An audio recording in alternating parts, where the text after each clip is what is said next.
Hello there, welcome back to my YouTube channel. My name is Rafila Ramahlodin Ndlovu and I'm the host of the Village Conversations podcast.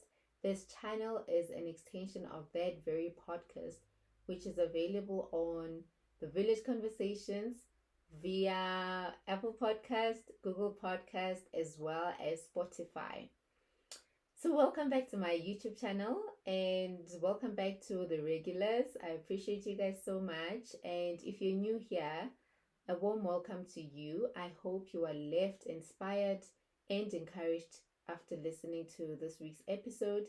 And do subscribe, review, and like and share this podcast with your friends, your family, and your network. Because, we all need a foothold of inspiration every now and again. So please do share the content with your family and your friends so that it can also inspire them. The devotionals from the past 3 weeks were focused on the hard work. Hard work. Not hard work. Hard work. In the first week, we learned that there is nothing as deceitful as the human heart. There's nothing as deceitful as the human heart, people. In the second week, we were encouraged to guard our hearts. And last week, we learned about the power of vulnerability. Yes, that was a deep one. So let me remind you that doing the hard work is hard work. Yes, doing the hard work is hard work, like hobbies. But anyway, we should not try do it alone. That's why it becomes hard if we do it alone. So we should invite God to embark on that journey with us. Like Proverbs 3 verse 5 to 6 says, trust in the Lord with all your heart. Never rely on what you think you know.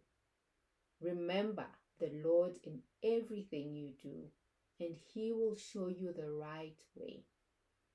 If we are to succeed in the hard work, which will ultimately allow us the freedom to lead purposeful lives, we need to trust in the Lord fully with everything that we have, with all of us, without any reservations.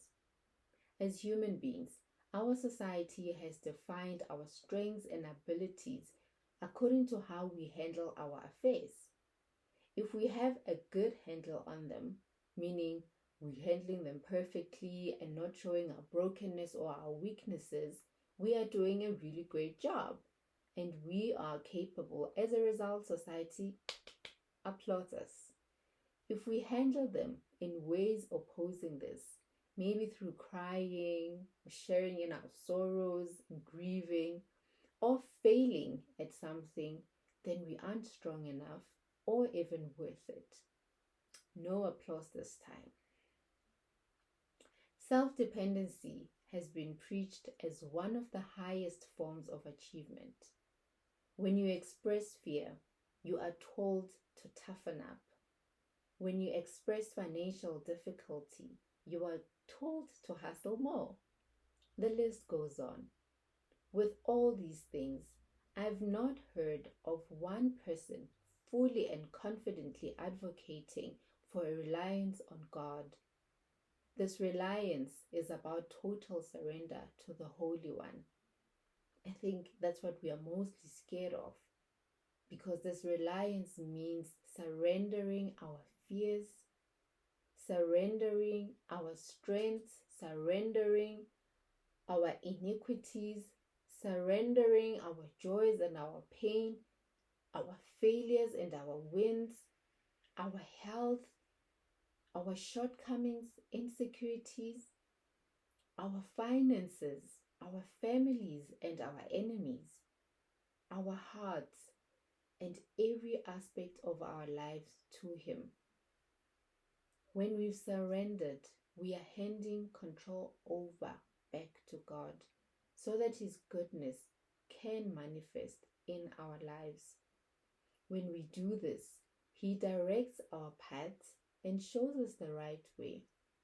When we are led astray, He is able to bring us back onto the right path. Doing this means that we no longer lean not on our own understanding. It means that we look to Him in everything that we do. We look to Him for everything that we need. In this way, our burdens are lifted because His yoke is easy. As a result, we are relieved of the weight, the dead weight that we've been carrying around with us for so long. I'd like you to reflect on the messages from the past week and ask yourself this: what do I need to rely on the Lord for today? What do I need to hand over to Him? What do I need to surrender to Him? Best believe it, surrender is not easy, but it is what we are called to do. May God give us guidance to have a full and complete trust in Him in everything that we do. May He lead us and direct our steps, our thoughts, and our lives. May He make our hearts His dwelling place so that life, bountiful, beautiful life, can spring from it. Thank you for tuning into today's episode. I hope you've been encouraged by this week's message and you will do a couple more of reflections. Don't forget to review, subscribe, and share this podcast and this channel with your friends and your family members. Until next time, have a good week and stay blessed. Bye.